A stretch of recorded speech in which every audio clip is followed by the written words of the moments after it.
right away. All right. Okay. Hi, everyone. Good afternoon once again. Ladies and gentlemen, it gives me great pleasure to welcome you to another exciting edition of my HR Storybook Learning Series. What we do here is just to have fun and learn, listening to gist. We like gist here. Gist filled with wisdom, gist filled with knowledge, gist filled with learnings from other people's experience. And that is the whole concept here. We use the concept of storytelling and speed mentoring to learn from the repository of our speakers and also the participants in the house who might find it very useful to share maybe one or two of their own individual experiences during the course of the session, because research has shown that storytelling is actually powerful. When people tell stories, we relate more to them, we connect more to them. They tell us from an authentic place. So that's all we just want to do this afternoon. Just listen to stories and learn from it. Before I invite our guest speaker today, please just give me 1 or 2 minutes. Let me play the intro video for the session. Once again, thank you. Relax and please let's have some fun. Okay.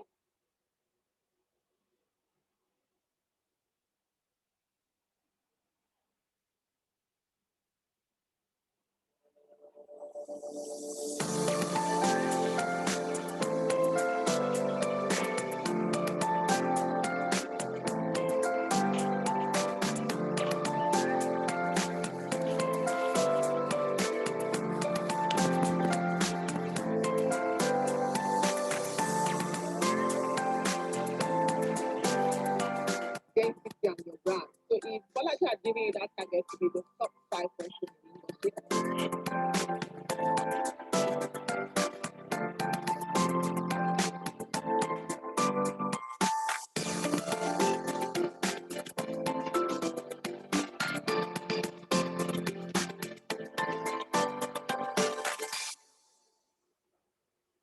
Thank you, everyone, once again. We're glad to have you join us this afternoon.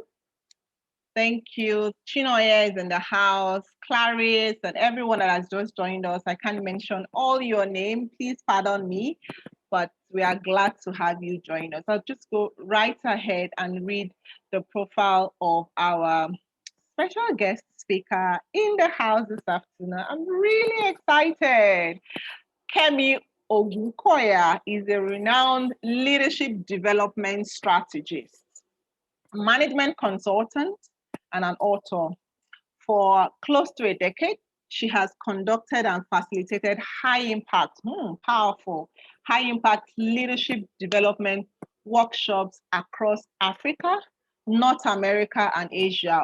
Wow, it's such an honor to have such a personality in the house this afternoon. I believe everyone will agree with me. Kemi has helped individuals and organizations nationally and internationally to create amazing results, equipping businesses with the appropriate technology-driven leadership skills to effectively perform on their jobs and businesses. Kemi has rich experience across industries, including but not limited to oil and gas downstream, aviation, financial services, educational sector, SMEs, and the public sector. Wow, very vast and broad. She has created some of the most remarkable transformations for her clients. And this afternoon, I'm glad that we will be her client as we listen to her story to learn from her. She's an alumni of the Said Business School, University of Oxford, and a member of the Forbes Business Council. And that came very recently. Congratulations once again, Kemi, on that. She is a certified management consultant and a master neuro-linguistic programming practitioner, NLP, certified by INLP Center in California, USA. She holds a bachelor's degree in education and economics from the University of Ibadan and has an MBA in management consultancy from the University of Wales in the UK.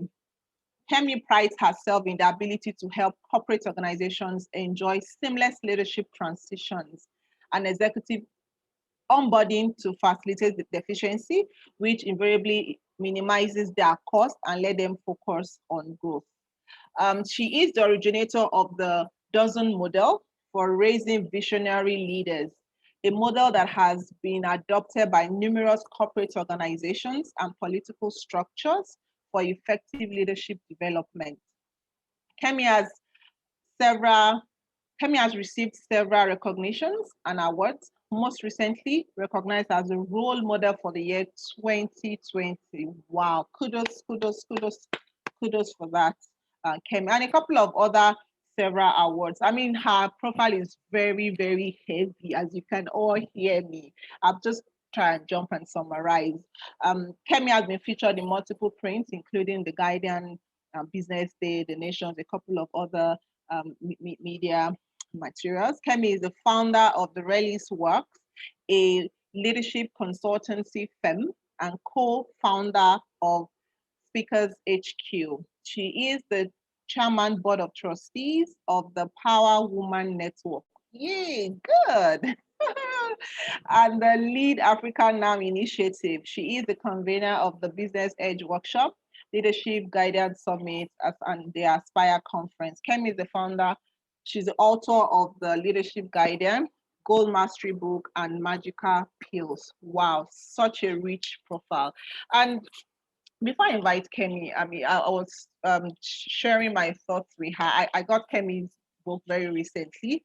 And when I got her book, I said to her, I was really looking forward to, okay, what will be different about another leadership book? Because leadership it's an ancient concept. We've all had various exposure to leadership in various ways. So I took her book very recently, and I was curious to find out, okay, so what's going to be different about this book? And when I opened the first page till I got to about chapter 5 or 6 or so, I was totally glued to it. And I said to her this afternoon, I said, Kemi, I'm not saying this just to, make you happy, but I could see that she wrote this book from the depth of her soul. I mean, I was reading and I could feel every point of her passion for this topic in the book. I love the fact that she equally infused the concept of storytelling in the book. I mean, a lot of stories. She shared the story of her son and herself, their conversation, and that for me brings the fact that there's so much authenticity in this book. I told her this afternoon, this book is a masterpiece. For me, I'm a lover of books. This book is simply phenomenal. And it gives me such an honor to have her join us this afternoon and just talk to us. No PowerPoint, no slides, from the depth of our heart once again. Now, not in the book, but verbally, what is to share her journey to leadership.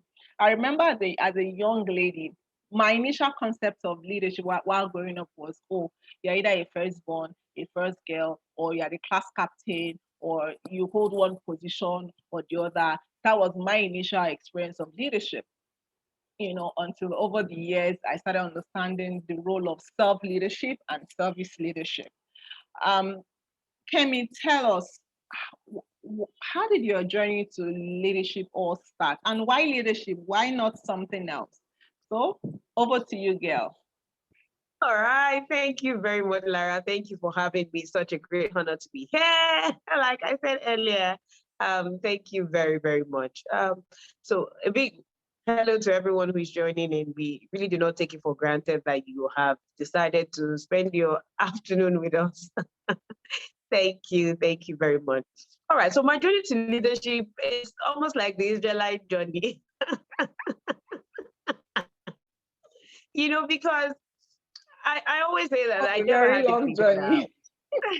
So I was speaking at a TEDx event on Friday, and I said that, yes, I loved to watch Superman when I was growing up, right? And I think one of my best Superman movies was Superman Part 2, where Superman's girlfriend, Lois, tried to fall off the Niagara Fall, just trying to see if he was Superman. And if he was Superman, he was going to come and rescue her.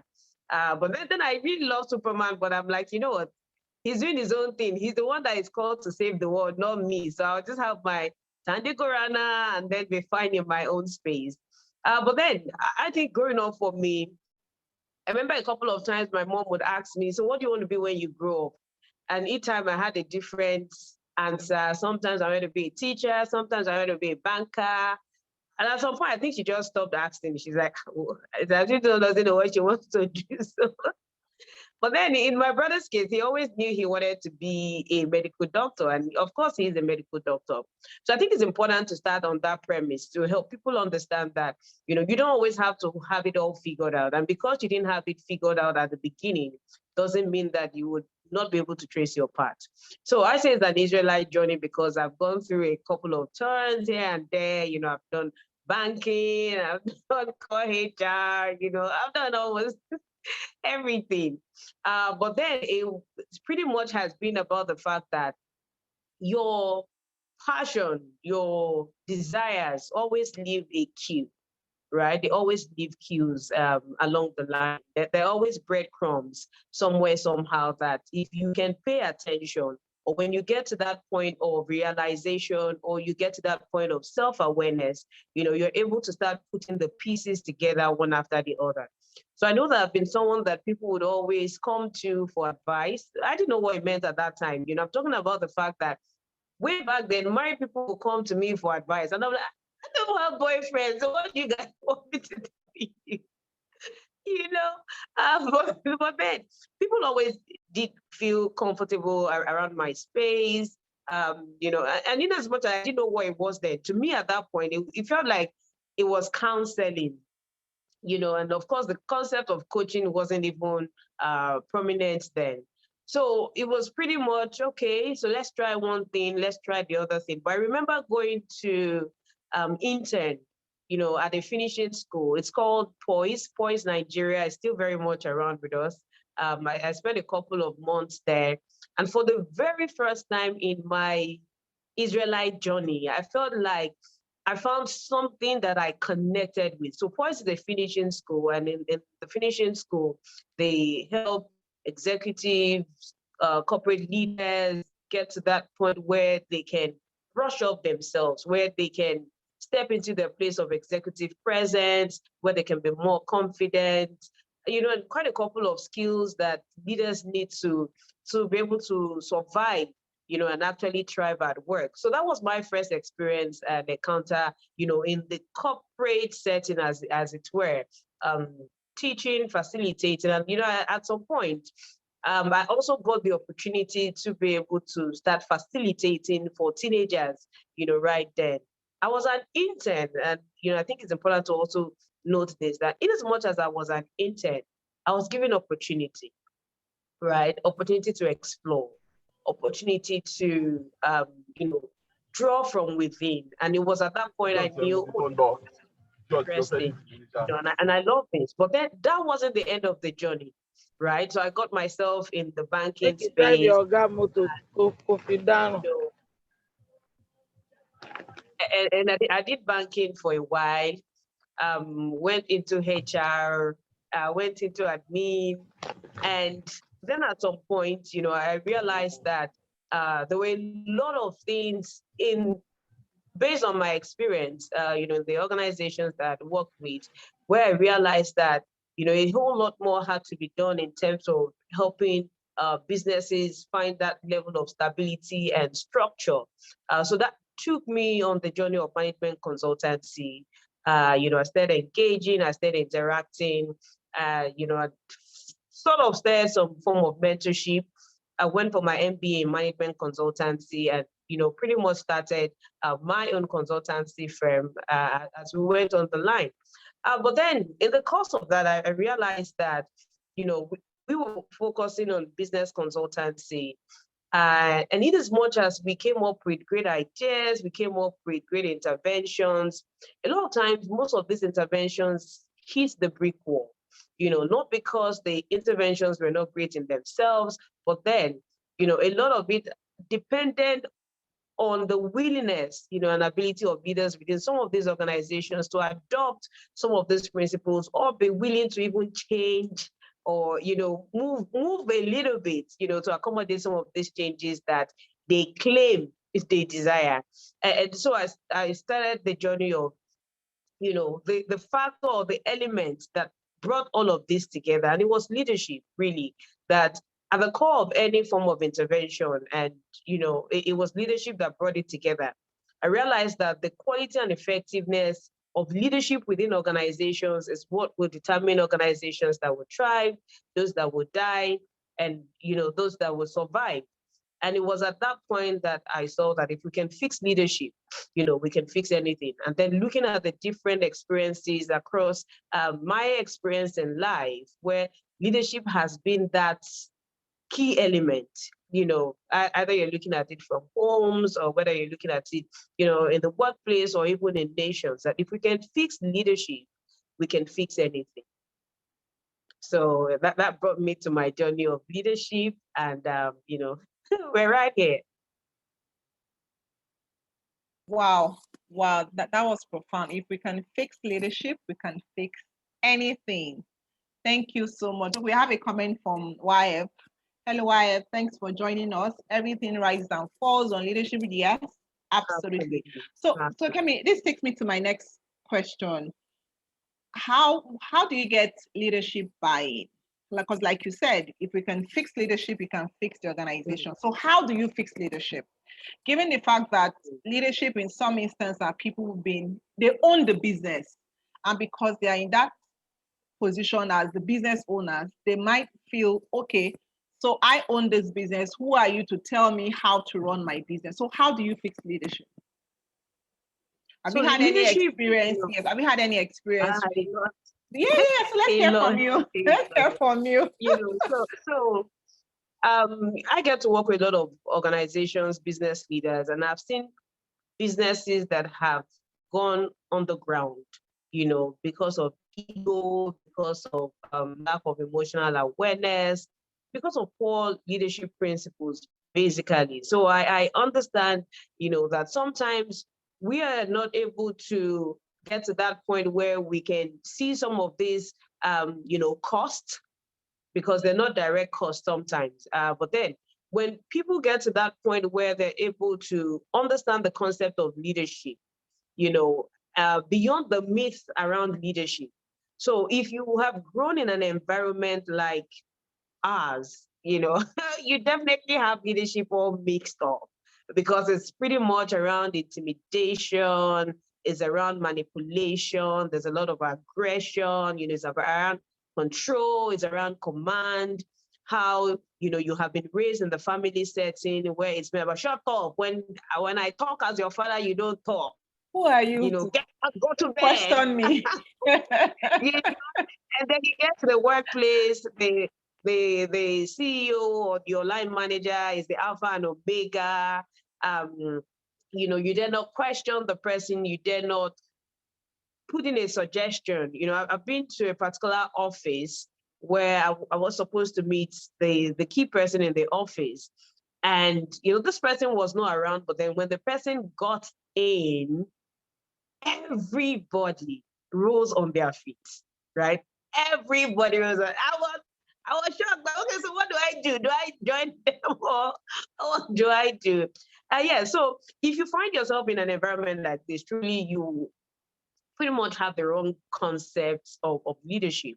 So when you also get to the workplace, you find out that, you find a lot of people with these characteristics, not because, they went out of their way to learn it, but then by the virtue of nature and nurture, they have imbibed this, skills, these behaviors from the lenses of other people, either their parents, either other bosses that they have worked with, consciously or unconsciously. And I'll give an example.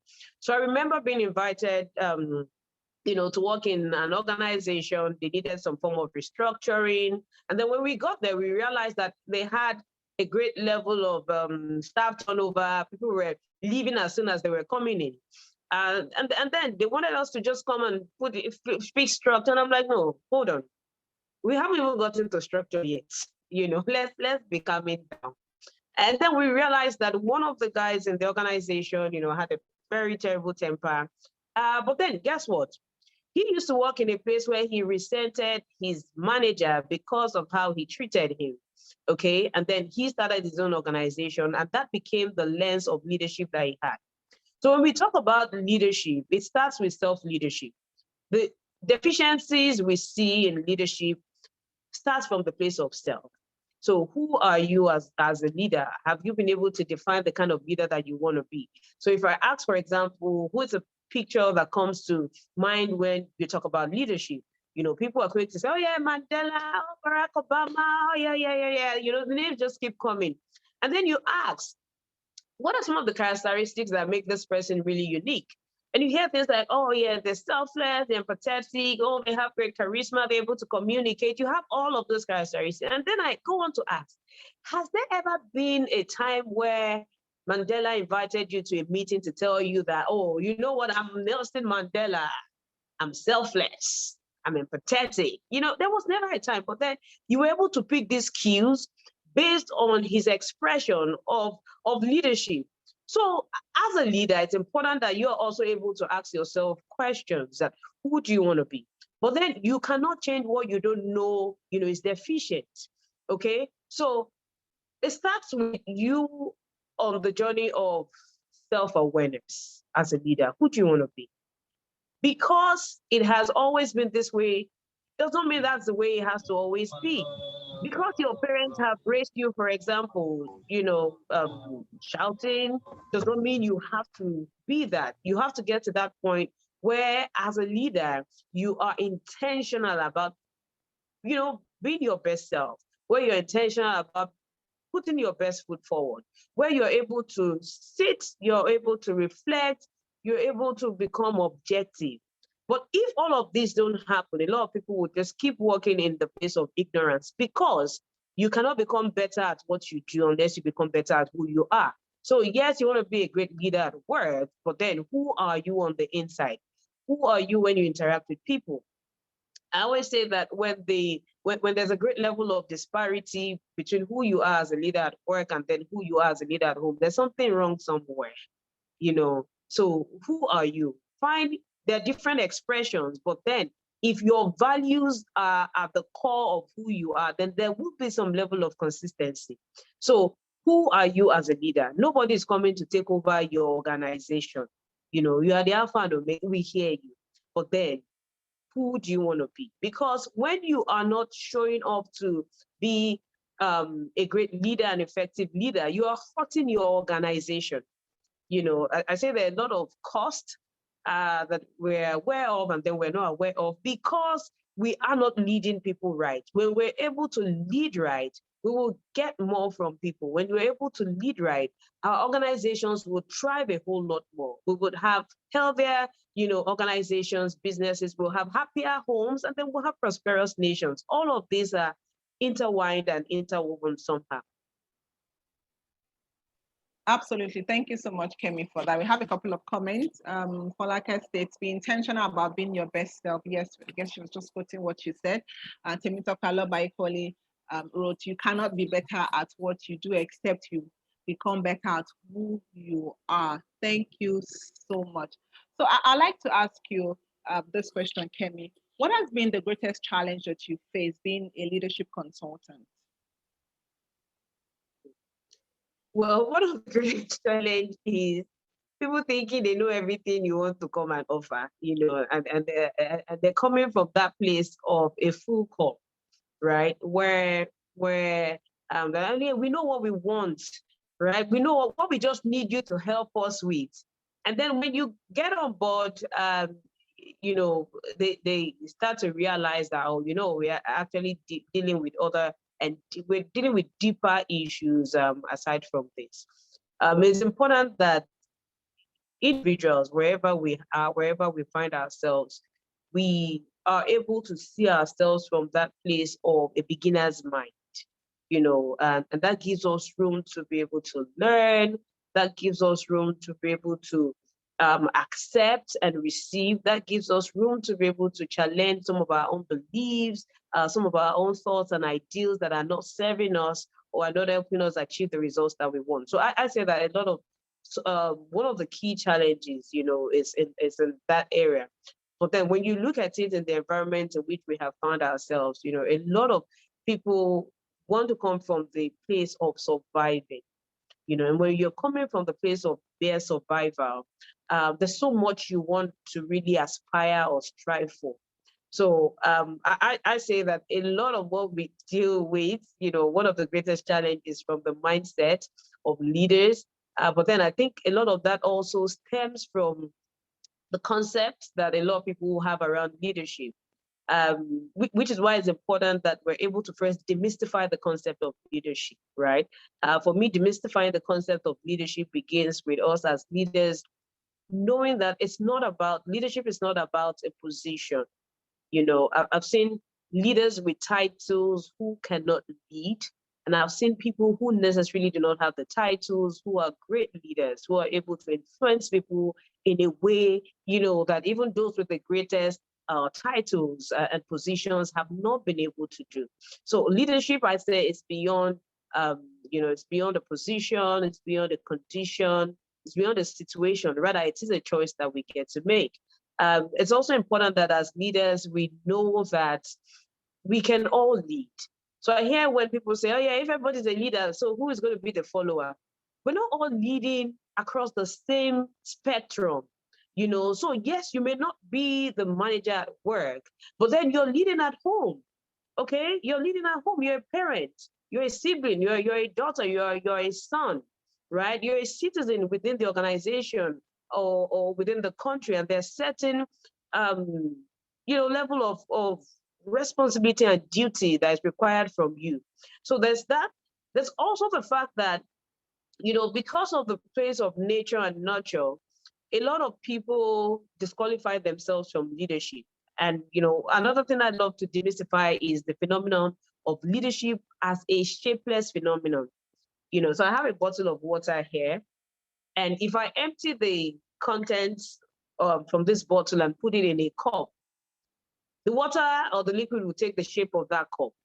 So is leadership. It doesn't matter whether you're a man or a woman, or you have a fat bank account, or you have a slim bank account, or you're from Namibia. I know there's someone on Namibia on the call, or you're from, Afghanistan. You're a leader. It's about the choices that you make to become a better version of yourself. So I say the mindset, which is premised on our concept of leadership and even the possibility of us to be able to grow as leaders.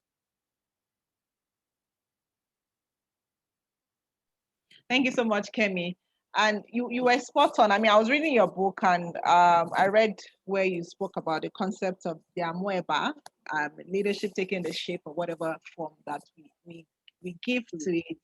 And that was actually spot on, because that helps us as individuals to define our own concept of leadership.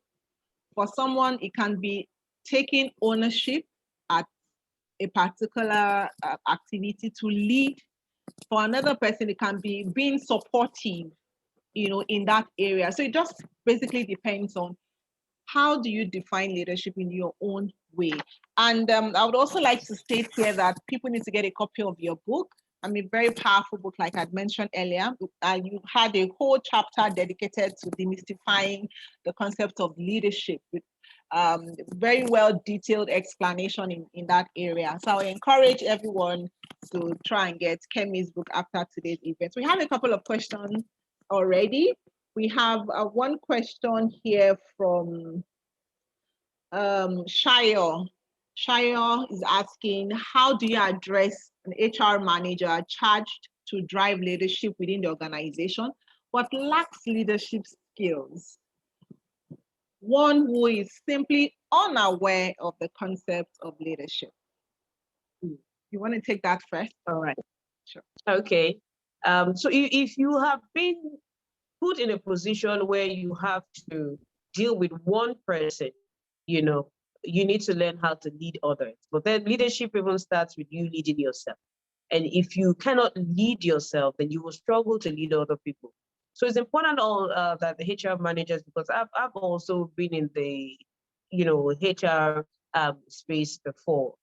It's important that we start with self, where we're able to go beyond just what is in the books, What are the policies to being able to serve with their hearts? Understanding that we're not dealing with machines and robots, but then we're dealing with people. And by the concept of leadership in itself, leadership is progressive in nature. So which means that what it requires for you to lead at every point in time will be different. So what it requires for you to lead one person will be different from what it requires for you to lead a team of 5, will be different from what it will require for you to lead a team of 20 or 30 or 1,000. So it's important that at the core of that is a heart. It's an understanding of people.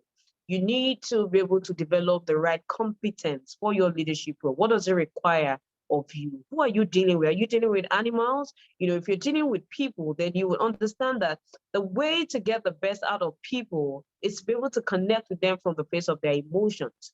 So I say that you can tell someone to go to hell and they will gladly pack their bags and go to hell. And then you could tell someone to go to hell and then all hell will be let loose. So in dealing with people, it's important that human resource managers, and people who are charged to lead across every level within the organization understand that they have to develop competence. So in as much as, yes, we're working around our certifications, it's important. And I know that even for a lot of human resource certifications, so leadership is a core part of it, so it's important that we are developing first from the place of ourselves. Who are you?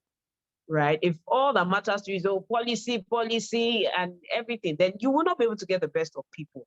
It has to go way beyond the carrot and stick. We have to deal from the book to let me get to, be involved with these people that I need. Let me get to really be that face of the people and then also be the face of the management. We have to be able to balance it. We have to be able to balance it. HR management is not about selfishness. It's not about just how you can get along. It's about how you can manage the resources, within the organization and people in this case, to help them achieve the best and help the organization achieve its own result. So human resource managers need to be equipped with effective leadership skills, clarity first around the organization. What's the best way to help the organization achieve her desires through her people? So which means that, at the core of what you're doing is also thinking, how can you raise people within the organization? How can you ensure that there's a right culture? But then before you can create the right culture within the organization as a human resource manager, you first have to have the right culture inside of you. Because a lot of what is inside of you is what you will, eventually display in the workplace. So if as a human resource manager, you are vindictive, right? Policy or no policy, you will find a way to pull people down. So first start by leading yourself, start by being a self-confident, self-assured person. It shouldn't be about, yeah, I'm human resource, I can do and undo, I'm the alpha and omega. Then you do not have any understanding of what leadership is. You do not have any understanding about what self-awareness is. Because if it's about a position, then you have not stepped into the place of leadership. It's way beyond a position. It's way beyond a title. Rather, it is a choice that you make to lead people. So I think it's important. Yeah, thanks, Kemi. But I think this question is more around how do you help a leader within your organization that actually lacks leadership skills? How do you help that person? Okay, so there are different ways to help that person. You want to be able to help that person through coaching, for example, coaching them. You want to help them by, also training them. There has to be the element of training and also developing. I think a lot of times in organizations, when we start exposing people to leadership positions or leadership trainings, we're exposing them rather too late. So we already promote them to lead, and then we want to start teaching them how to lead. From when people get into the organization, they have to begin that journey of leadership. What are the structures that we're putting in place to ensure that there's adequate coaching and mentoring within the organization? What are the things that we're putting in place to ensure that people are able to access great level of responsibility? Because when we're not helping them attain greater level of responsibility, then how do they get to meet when they're exposed to such level of responsibility and duty? So yes, training is important, coaching, mentoring, it's very, very important. Helping them develop on the job through mirroring and modeling is very, very important too. But then I think it's more of the culture that the organization itself chooses to adopt when it comes to raising their leaders that would make a great difference within the organization. Thank you so much, Kemi. And I think I would also like to add one or two things. For me, personally, is understanding what is within my circle of control, circle of influence. So if I have a manager or a leader who practically lacks leadership skill, one, I would also try to define my expectation from such a leader.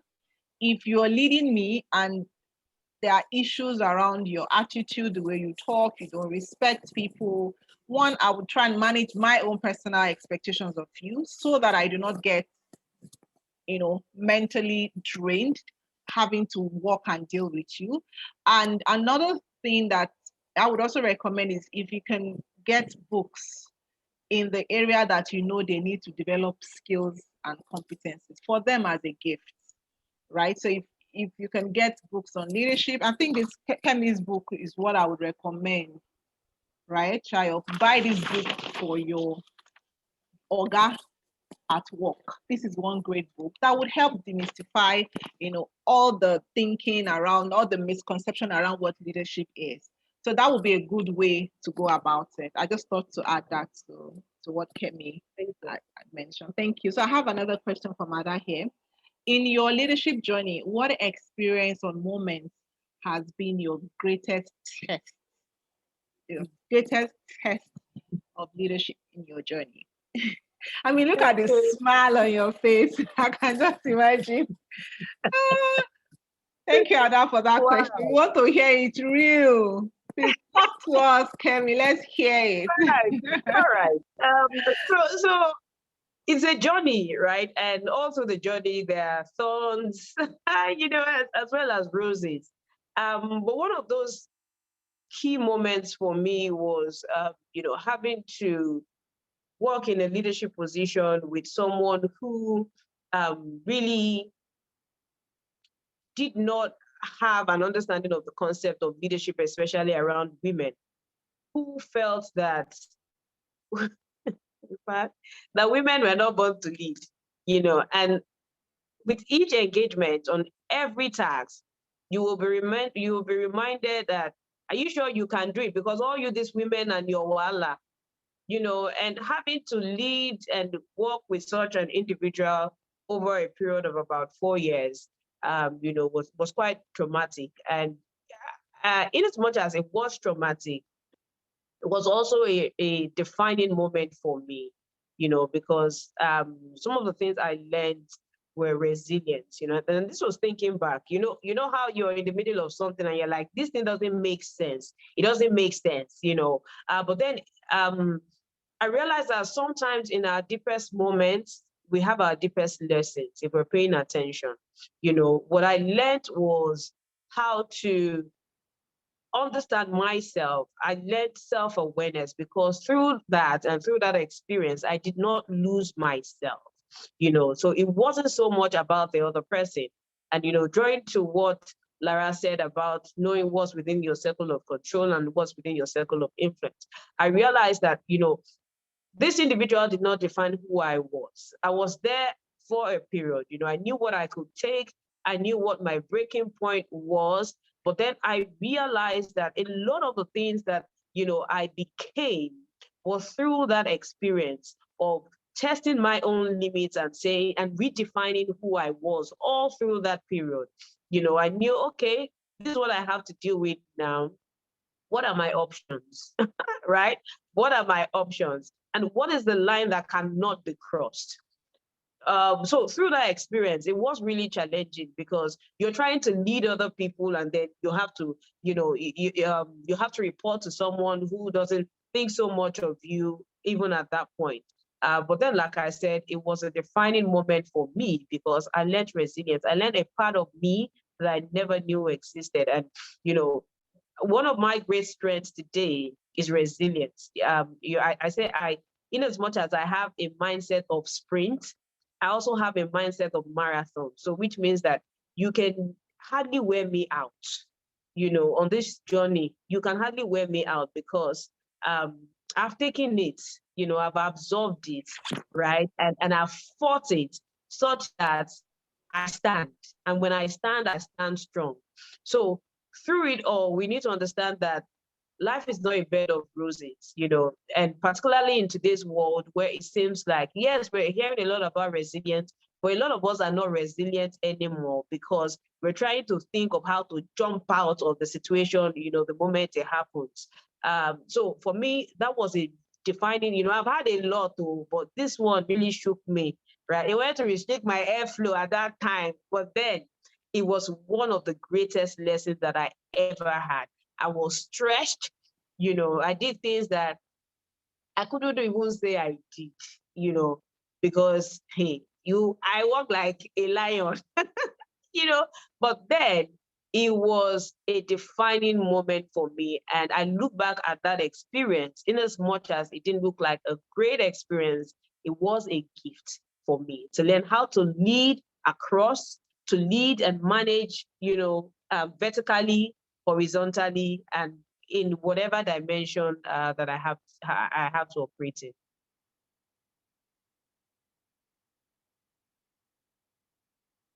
Your audio, Lara. Hi, sorry. I don't know, I was talking to myself. I mean, as you were talking, I was also remembering my own past leadership test experience where I've had to work with leaders that almost, if you hear the car of your boss hoot at the gate, we are all jumping up and down. But I went through it and I came out a lot stronger and better. Yeah. Thank you so much, Kemi, for being real, with your response to that question. We have another question here from Chinoye.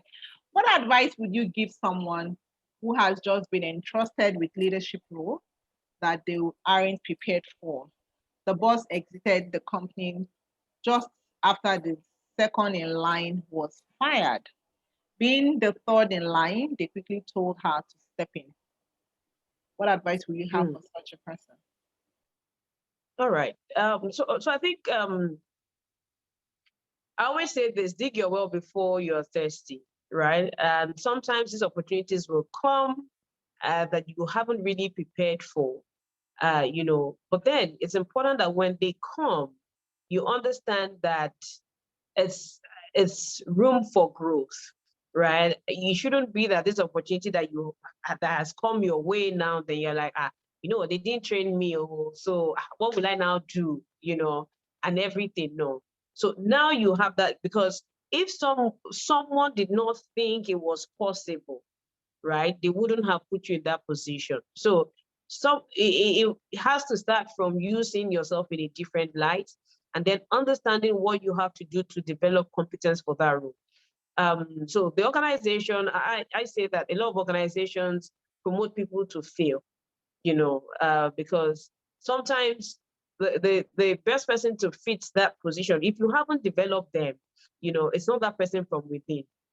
Okay, but then if you're bringing the person from within, have you been able to also train them and equip them with the skills that they need to put them there? Otherwise, you put them there and then it becomes, this person is incapable. But then they were really capable in what they were doing before. Okay, so what happened? What changed? It's because you haven't equipped them enough for that role. But if you have found yourself there, enough of the stories, enough of lamentation. It's for you to understand what is the gap. What skills do you require to be able to move from point A to point D? Start reading books. Start reading autobiographies. Start reading core leadership, transformational books. But then understand the systems of leadership. Okay? Now, beyond reading, because a lot of people will say, I've read a lot of books. Like, so Lara has said, buy Leadership Guardian. Yes, buy the Leadership Guardian, but it's not just by buying and reading Leadership Guardian that your life will be transformed. The best way to step into leadership is, yes, by developing yourself, but then by engaging with the principles that you have learned. You start interacting with it. So this person, I would suggest the person gets a mentor. The person starts accumulating and consuming all the leadership materials that is available based on the gap that has been identified. The person also has to go to the organization to say, okay, these are some of the things that we will need, because you need the support of the organization too on this journey. So don't just go as Superman, so that you will help them understand or manage their own expectations too. And then you're coming from the point of, yes, this is where I am, thank you for the trust, thank you for this, blah, blah, blah. This is what I have started doing, but on this journey, these are some of the supports that I would also require. So I think that person can start with that, but then take responsibility. Take responsibility, for whatever. I always say that as we pray to God to, make a way for us, also start getting prepared for that place that you're asking for.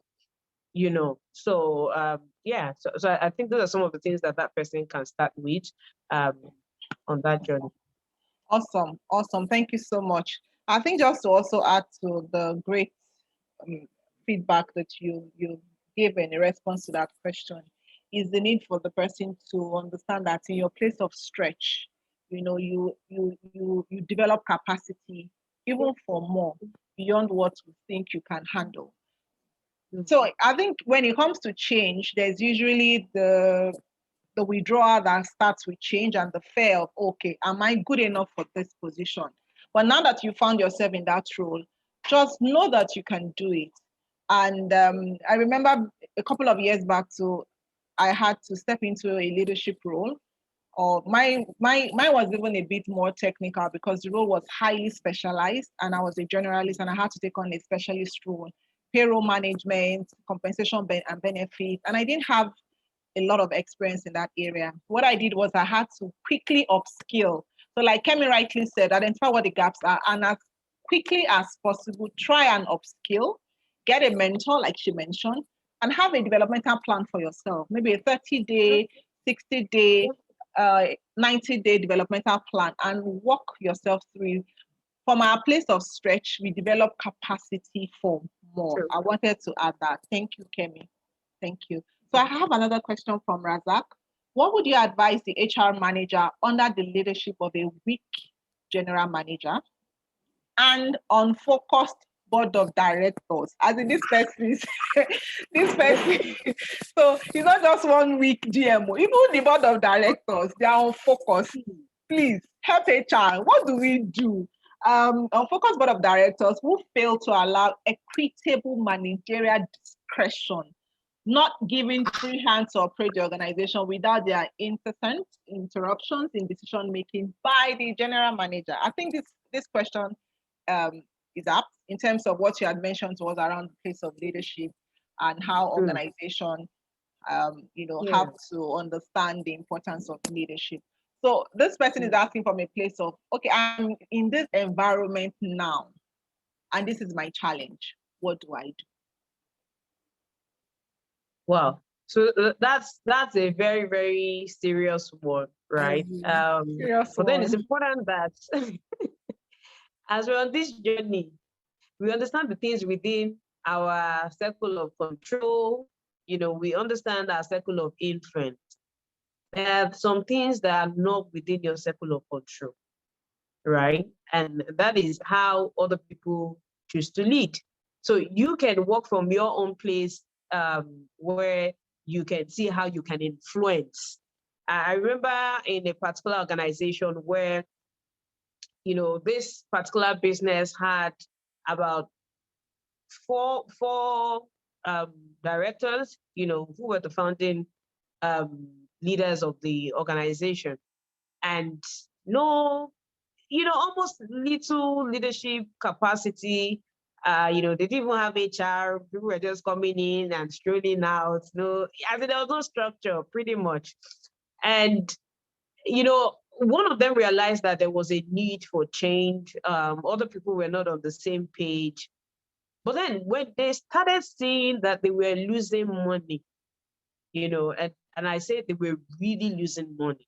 It was at that point that they could get themselves to the table. Now, these same guys had brought in consultants, as in consultants from everyone. Just name the consultants in this Nigeria. They had brought them to the table, and it seemed like nothing was working. But then they got to that place of realization, probably through influence, or through realization of what had to be done. Now, they got to that place not because somebody within the organization forced them to get to that place. Because in fact, if you did, they would tell you, you probably can go. A lot of people came in and then a lot of people also had to go. So understand what's within your circle of control. Can you control the board? Can you control the managing director? So if that's not within your circle of control, you want to now play within the space of your circle of influence. So who can you influence? What can you influence? And how can you make that influence within the organization? Within the managers or the top management within the organization, who can you start parleying with? Who is a gatekeeper, who can also transform and influence, where you can now start making some of these subliminal changes and you're giving them some of these nudges. Now, if you really want the change, know that it's not within your control, but you can influence change in different skills within the organization. But then, are you really interested in making that change? Because if you're interested in making that change, you need to understand that it will cost you, and then you have to be strategic about it. So the change is not going to be a forced change. Rather would it be you forcing things down their throats? What change do you want within the organization? Have you been able to even clearly identify what the issues are? Or is it because they're not listening to what you're saying? Yeah, so it's way deeper than some of the surface things that we're thinking about. So what changes do you want to bring, and who is a willing partner or a willing ally? All of them cannot be at the same level, So you want to know exactly who can be a partner. You need to be able to identify that person. You need to be able to identify what the needs are, and then understand how to build, strong alliance within the organization. Change is very difficult within organizations, especially when they haven't gotten to that place of need. So what change do you want to bring? Who will be your greatest supporter within the organization? What strategic moves do you have to start making from today to make that change happen?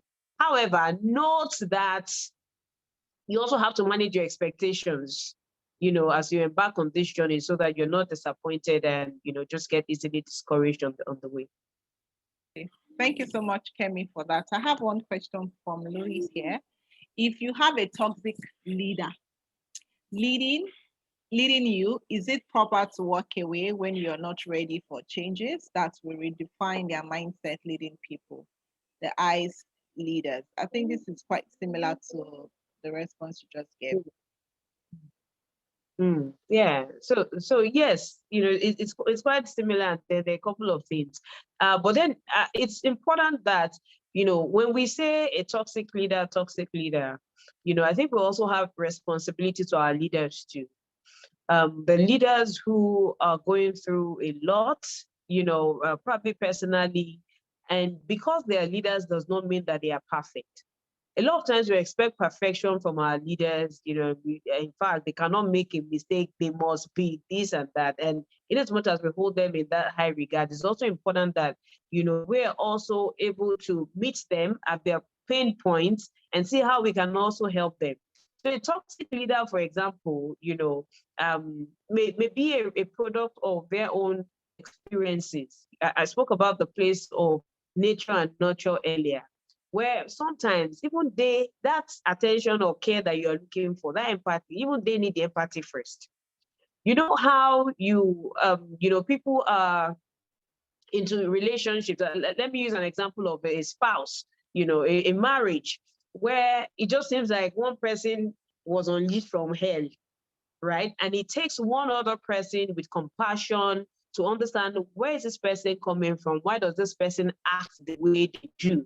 And then you understand their story, and then you're able to meet them at the point, and you're like, did heaven come down to transform this person? So yes, you may have a leader that is toxic, but then there's also a responsibility from us to, to see how we can help some of these people. It's not just by labor, this man, hey, and then there's nothing you can do. Let me tell you, even the most difficult of people in this world have their own softs, as in they have their own buttons. There are people constantly pressing their button anyhow. So you can help people become better, by how you also respond to them. It's our responsibility and duty to ensure that we lead people better than we have met them. So if we can adopt from that mindset, rather than just condemning every person, every leader in their own right too are good and bad, but then what level of responsibility are you also taking as a follower to see how you can help this leader also become a better person? So, but then if you're exposed to a toxic environment, you've tried all that you can, please know when it's time to leave, because there's a level of toxicity that you are exposed to that affects your mental health, that affects your well-being and can drive you to places that you would never imagine. So yes, think of it from that place of duty and responsibility, but then also know how to set boundaries around your own emotions, your own mental well-being, and know when it's time to leave.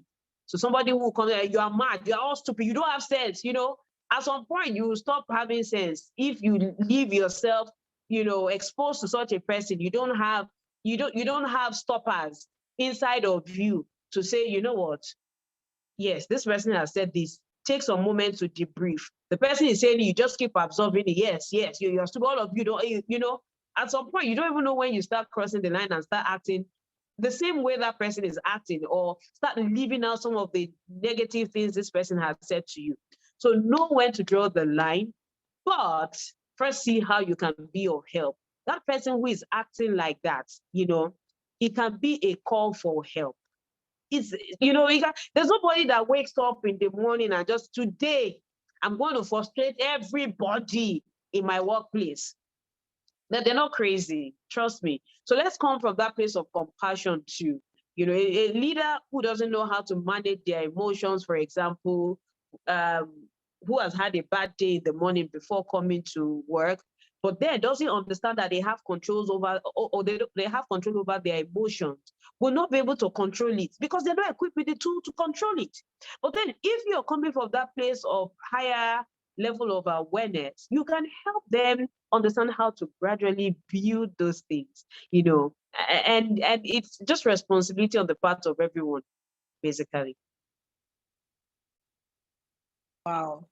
Thank you so much, Kemi. Wow. I mean, that response was absolutely spot on. I have a question. So a lot of our questions are centered around the workplace individuals. But my next question is towards the younger generation. I mean, we're here talking about leadership, and leadership is not a course that is taught in school. Maybe now, but I'm not sure if we have any curriculum that is focused or dedicated to leadership. And leadership is critical to the sustenance of any organization or any nation. In your own view, what has been your experience when it comes to leadership training in the educational sector, especially for younger generation? We're not raising anything. Lobato.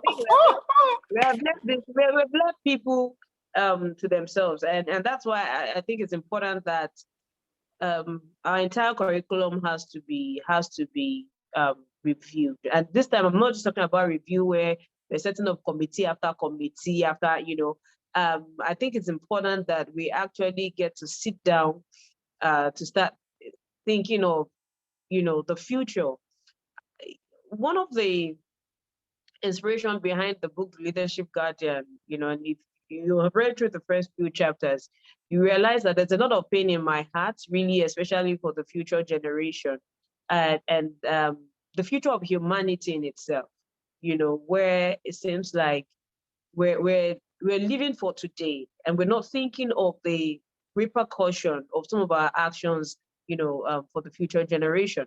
If you look at a country like India, every country has their own struggles, they have their own challenges. But then when India started to, step out of abject poverty, it was because they changed their entire curriculum. And then you look around the world today, and then you're wondering why top organizations have Indians sitting as their CEO. They changed the entire curriculum, and then in a few years, you start seeing the impact. So if we want to raise leaders who will transform and impact our world for real, then it cannot be just this numeracy, inexistent history that we're teaching and integrated science on this scale that would help them develop to be great leaders. It's important that we revamp our entire curriculum, and soft skills are introduced right from the core. We want to start pruning an Iroko tree after it's about how many feet tall, where at the core, from that very young age, we have let them develop, and then we have let them grow, and we're trying to fix them.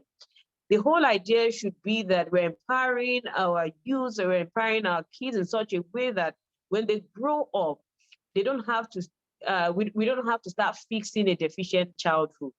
Rather, we have equipped them enough to be able to stand through the test of the future. So I think leadership, soft skills have to be brought into our curriculum from the very beginning, such that we're raising children who can think. I think the average child who has gone through the Nigerian curriculum has not really been developed or equipped with the ability to think creatively or think critically. It's pretty more about, I went through it. You go to primary school, and your teacher says, it's what I taught you that you give back to me. If you add full stop, you take away minus, you get 0. You go through university, and it was pretty much regurgitating. So until we turn around from this core pedagogy curriculum, and then we're looking at andragogy, where we can really look at what do people need, what does the next generation need, how can we equip them with these right skills from the mindset. I said earlier that the mindset of the average Nigerian is flawed around leadership, it's flawed around creativity. And that's why when we now get to the workplace, employers are looking for people who can think creatively. They cannot think creatively because they have not been programmed to think creatively. They have not been programmed to solve problems. They have been programmed to take instructions. So when you say, do this, they're able to do it, right? But when you don't say it, the average Nigerian going through the average Nigerian curriculum has not been taught to take responsibility, has not been taught to take initiative. It's just pretty much a wheelbarrow approach of stop here, push to the other place, and then get it going. So leadership has to be inculcated into our curriculum right from the very core. They need all the maths and all of that, but then let's infuse this into our curriculum so that we can start raising kids that, are not having to deal with the problems of the past again, but then are tuned with the reality of the future. They're able to understand the responsibility that lies on their shoulders right from the very young age. They're raised with empathy. Let me share a quick example, Lara. So my sister relocated to Canada, and then she works in an organization, a top financial organization abroad. And then she said one day she was talking to a customer, and then she was running the customer through certain things the customer had to do. And she was like, so the number must have 0. I'm just saying an example here. So the number must have this, it must have that, it must have this. And she said, when she finished, the person, oh, so you mean it should have a 0? You mean it should have a 2? You mean it should have a 3? Now, they didn't have to take her to a classroom to help her understand what had gone wrong. The person just schooled her, on how to communicate effectively. But Nigeria, it must have, we're shouting down and all of that. And so look at how subtle that was. You took an entire course on communication in less than 5 minutes. So we need to, infuse all of this, how we communicate with ourselves, how we see ourselves it has to start from the curriculum, the quality of the curriculum, the expression, of the curriculum. The average Nigerian does not have enough vocabulary. In fact, the average African does not have enough vocabulary. So that's why you are mad, you are stupid. So that is how we can communicate. So until we're able to infuse the ability to communicate and communicate effectively, where it's about critical thinking, where people can reason, where people can engage, we can have a dialogue, we're not ready. Wow. That was profound. Thank you so much, Kemi. I mean, you've said a lot, and I'd love to do a recap, but it's past 4 already. I mean, we got carried away listening to you. Powerful session. Yes, Folake, you are right. What an amazing and powerful session. Thank you so much, Kemi. Thank you. As we wrap up, do you have any final word for everyone in the house? Final word. Okay, so my final words will be something I said earlier. That is that you cannot become better at what you do unless you become better at who you are. So whether you are a parent, whether you want to be, a great leader at work, a great professional, a national leader, unless you start making intentional effort to become a better version of yourself, you will struggle in the different areas of your life. It's also important that you note that leadership can be learned, so we see the likes of Celine Dion, and you're wondering what she's still doing with a coach. She has a great voice already, but then if you're not engaging with these skills, you start to lose it. So whether you were born with certain skills that have positioned you to be a great leader, if you're not engaging with it, you will lose it. And whether you feel that you have not been gifted with certain skills that have positioned you to be a leader, I for one, did not know that I could thrive as an entrepreneur. It didn't look like it was in my DNA. It didn't look like it was in my DNA. Then we're here because of that willingness to want to learn, to understand that there's a lot of possibility if we're willing to push ourselves, if we're willing to, stretch ourselves, just like Lara said. So you can become better, but then it starts with you becoming better at who you are. So start working on your level of self-awareness, get to understand what your strengths are. Know that when we talk about these things, it's not just fashion, to say, oh, yeah, I know who you are, I know your strength. No, it's not a song. It's actually principles of life. I used to read, not like I always like to read, but, now if I don't read, I'll feel sick. So, but then when I started reading, there was a place of, then you're reading and like, okay, so what else? Like, you've read this one, we read it before.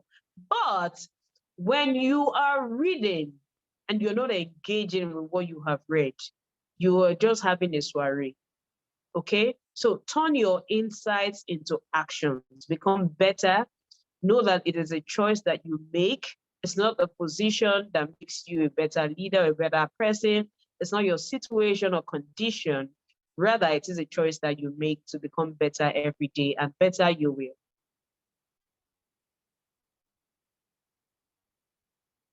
Thank you so much, Kemi. Wow, amazing. Awesome. Turn your insights into action. It's not just about reading or learning, but engaging, being intentional, and putting all what you've learned to action. Amazing. Thank you so much, Kemi. It's been an awesome 1 hour plus listening and learning from you, all for free of charge. Hey, we are so blessed. Thank you for having me. We are so blessed. Thank you so much.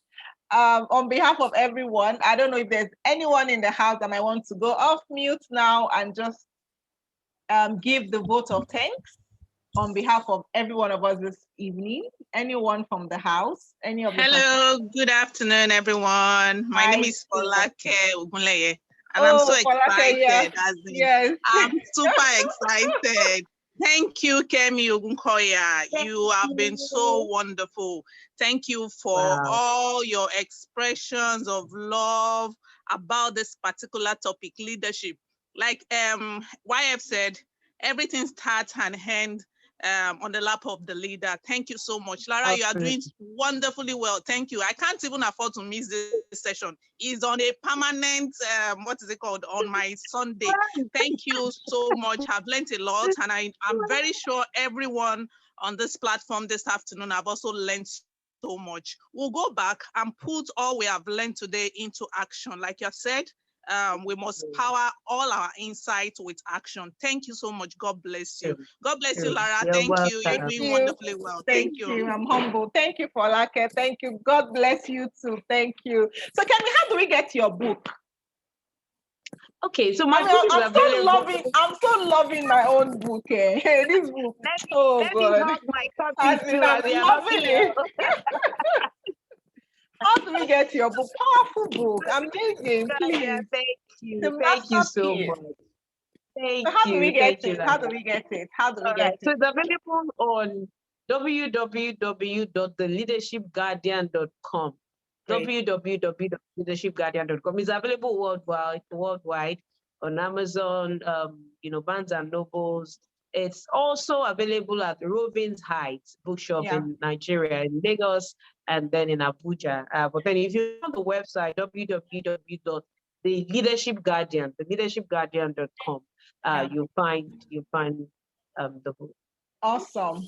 Thank you so much. Thank you. She attended the book launch session. Okay. Awesome. Oh, wow. Oh, Malale, yes. Thank you so much. Thank you. Thank you so much, everyone, for your time this afternoon.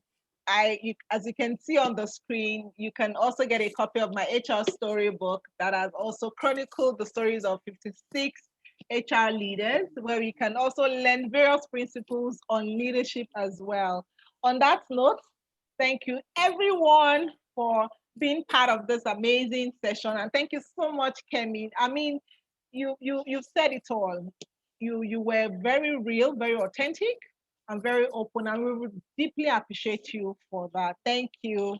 Okay, YF is fanzine. YF has his own autograph copy. Same here too. My copy to his autograph. So you cannot only fans here. YF.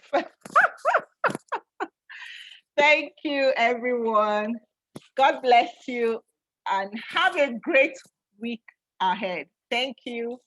Bye and enjoy the rest of your evening. Thank you. Thank you, everyone. So if possible, can we go off mute and just say thank you to Kemi? Let's just put our mics off mute and just appreciate Kemi for her time. Thank you, Kemi. Thank you. Thank you. Thank you so much, Kemi. Thank you so much, Thank Kemi. you. Thank you. We are grateful. God bless you. Thank you, Kemi. God bless you. More wisdom, more insight. Thank you, everyone. Thank you. Okay. All right. Thank you, everyone.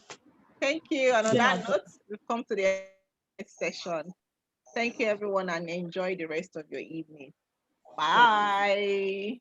Bye. Bye. Bye.